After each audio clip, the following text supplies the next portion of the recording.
Hello, my name is Pamela, and my YouTube handle, as you might have noticed, is Pamela is my partner. And I'm multi-passionate, so I do a lot of different things.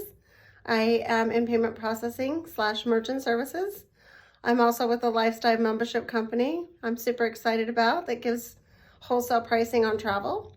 And I'm also with a company called Legal Shield and ID Shield that protects people, gives them an attorney by an app on their phone, and also protects them with identity theft. So I do a lot of different things. I've also been in real estate and a bunch of different things like that too, but whole different sidebar. Today I wanted to discuss merchant services and payment processing, of course, same thing, and the 411 on that to give you some insight.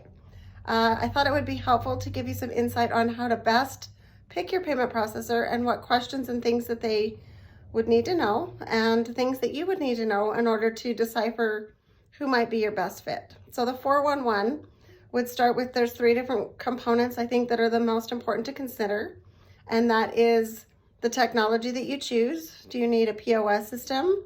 POS meaning point of sale, not what you might think, but the POS system. Gotta love my dog chiming in.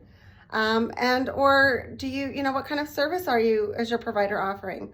Are they available 24/7? If you're English speaking, do they speak English? And if you're not English speaking, do they speak the language you speak?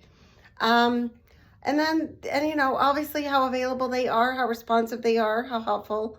And then of course the other question too would be the transparency and the integrity that you feel like they hold. And of course the last would be pricing, which is hugely important as well. There's lots of pricing options available, especially depending on the type of system that you might need. And then of course, besides systems itself, what are your needs? Are your e-commerce or other needs? Are you just connected to the internet? Do you have a brick and mortar? Are you just invoicing people? Maybe you just need a virtual terminal. There's lots of different options available in order to do payment processing. And so navigating all of that matters, and making sure you have the right representative that is asking the right questions, I think, is hugely important. So again, POS system, one of the biggest questions that should be asked when deciphering which POS system you need is again, the type of system. Like, are you interfacing with your clients? Do you need a terminal? If you need a POS system, it's a matter of inventory. What type of inventory control do you need? What other types of apps might that encounter? If you need scheduling.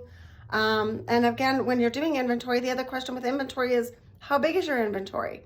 Some systems can handle smaller amounts, and then you need other systems to handle larger amounts. And cloud-based generally is the way things go anymore when it comes to POS systems. But there's other options. So knowing your options is half the battle. And of course, why I'm here is asking the right questions is the biggest struggle sometimes. And how do you ask a question if you don't even know the answer? It becomes quite challenging. So I love to be a resource. When it comes to, so I talked about service and I talked about the options. Of course, there's lots of different virtual terminals. There's even connectivity to Windows when it comes to medical software. Any Windows system, there's medical software that can connect. So a lot of people are not aware of that are in the medical field. They think they just have to use whatever they've got, Dentix or whatever system they're using, right? So again, knowing your options is helpful. So when it comes to the pricing options, there are several. There's interchange pricing plus, there's tiered pricing, there's flat rate pricing, there is surcharging, there's dual pricing, and there's cash discounting. So I'm going to discuss a little bit about those as well. I'm going to start with interchange. So interchange, just so you understand how these all work, because I think knowledge is king, and the more you know, maybe the more you get to keep your own money, right? With interchange pricing, the kicker with interchange is that is decided, the interchange rates themselves, or an interchange fee, is decided by the issuer of the banks that are issuing the cards. So if your customer is banking with Wells Fargo has multiple different interchange fees. Debits, of course, are generally quite a bit significantly lesser than the credits. And the credit cards, there's lots of different rates for all the different cards that they have. The more benefits that the provider or bank or institution has, generally, the more expensive the cost. And that cost is generally paid by the business. And so knowledge is king again. So the more you know this, the more it helps you to understand why, what is going on. So understanding that helps you depict your pricing. So interchange plus pricing means the cost of the card plus a modest markup. The processor should be making some money or they're going to go out of business and they can't facilitate the transfer of the funds from your customer's bank to the banking issuer and also to your bank so that you get paid. You want to get paid. Everyone wants to get paid, especially for the services and products that they're providing, right?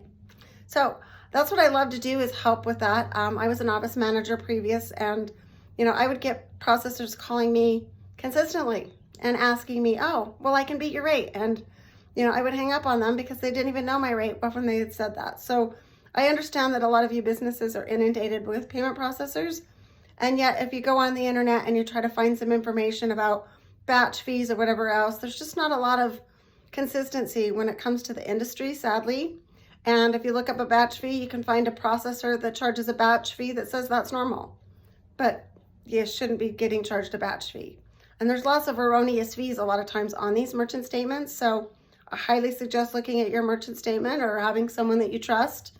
I welcome doing so, but whoever you trust, to look at your statements and to have them analyzed. So when you have merchant processors that are actually wanting to do that, they aren't necessarily all, after your money and trying to get the best charge they can. Some of them are actually trying to help you navigate whether or not you're being charged fairly or not.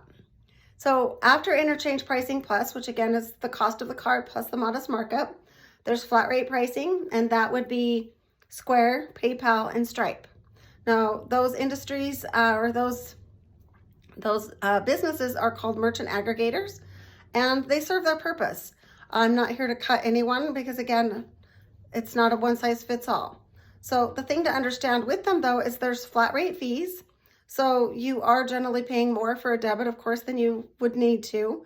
However, if you've got a demographic where a good portion of your businesses or your customers, shall I say, are paying with credit cards or high rate cards, especially like American Express, then that might be a terrific fit for you.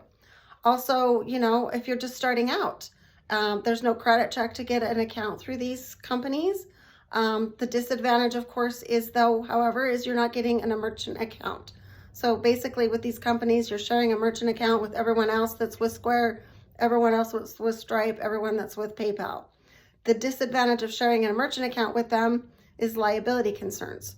So that means that if there's a hold on your account, they control your money. And try asking a company to give you your money back when it's their control, right? So when you have your own merchant account, you can go to the Visa brand, to the card brands themselves, Visa, Master, Discover, American Express, and you can fight your own battles. So there's a lot of control that way. I think it's really important. However, in my opinion, now there are certain, CRMs and so forth that, are connected. For instance, I know HubSpot is specifically through Stripe. So if you're using that CRM and you want to use HubSpot, well, then you don't have a choice but to use Stripe because that's the agreement that HubSpot has signed with them. And so, that's fine. And I understand sometimes it's cost effective to save in order to be able to handle your customer management system. However, if you are not using, a business that's exclusive with that, and you're doing, over 20,000 a month or even greater, especially hundreds of thousands, and you're a domestic company, meaning your home office is in the US, you're better off generally not using the flat rate pricing. If that's something that you want to look into, I'd be happy to help you. But the cost effectiveness generally of flat rate pricing is not necessarily the best for the business. The other thing to understand is surcharging. Surcharging is available for all 50 states except for Massachusetts and Connecticut.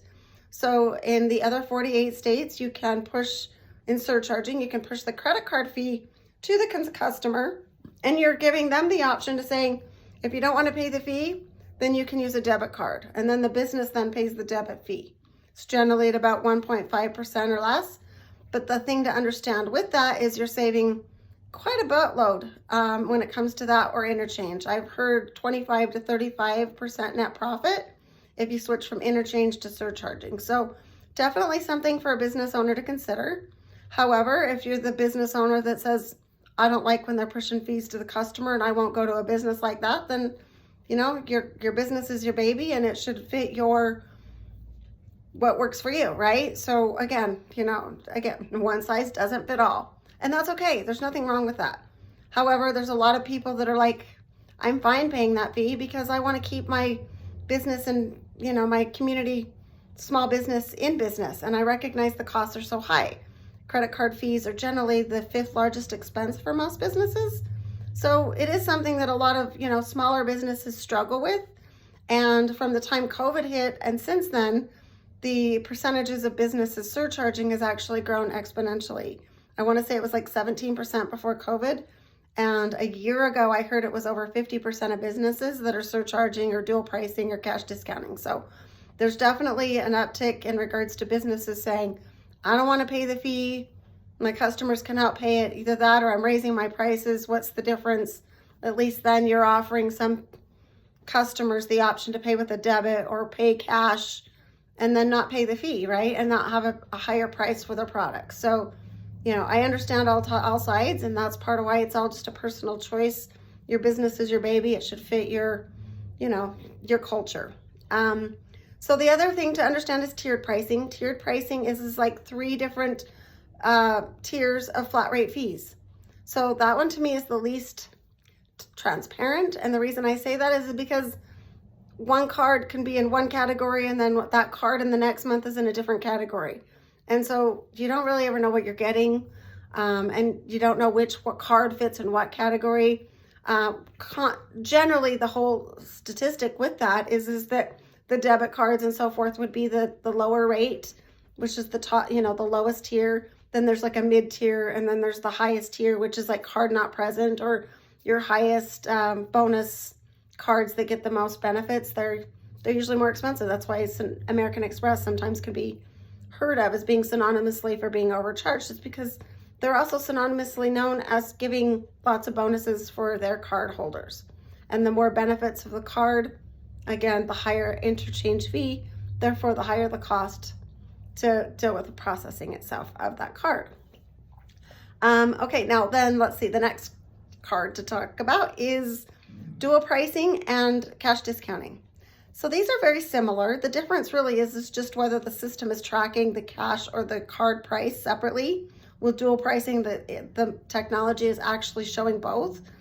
You would see a terminal, for instance. I have a client, you see a terminal, and the terminal literally says card price is $104, cash price is $100.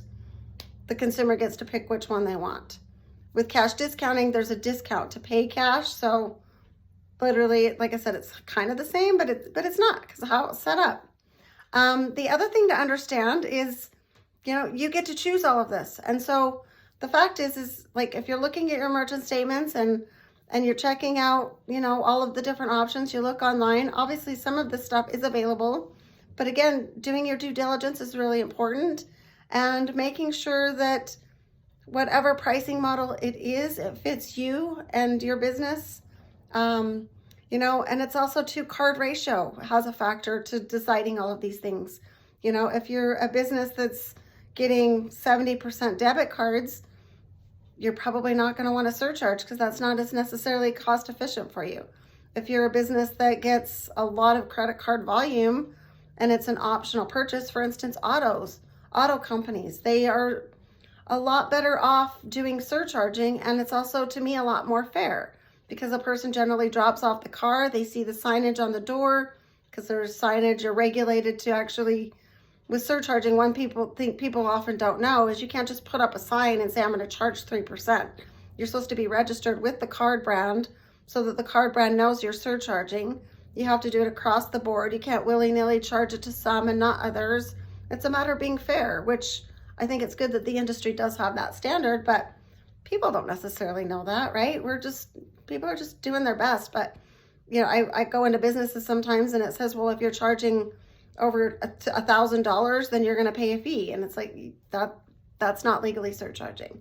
And again, you know, it's one of those things. There are secret shoppers that actually might fine you for that. But, you know, that's a risk, I guess, that business is willing to take. And maybe they don't even know that that's a risk they're taking. But my goal is to educate people. So If you have any questions, please do reach out. You could email me at pamelaismypartner@gmail.com, or you can comment here and let me know what questions you have so that I might address those topics in future posts that I do. So I hope this finds you well. I'd love to be an advocate for you and a consultant for you. And I wish you a wonderful rest of your day. Take care. Bye-bye.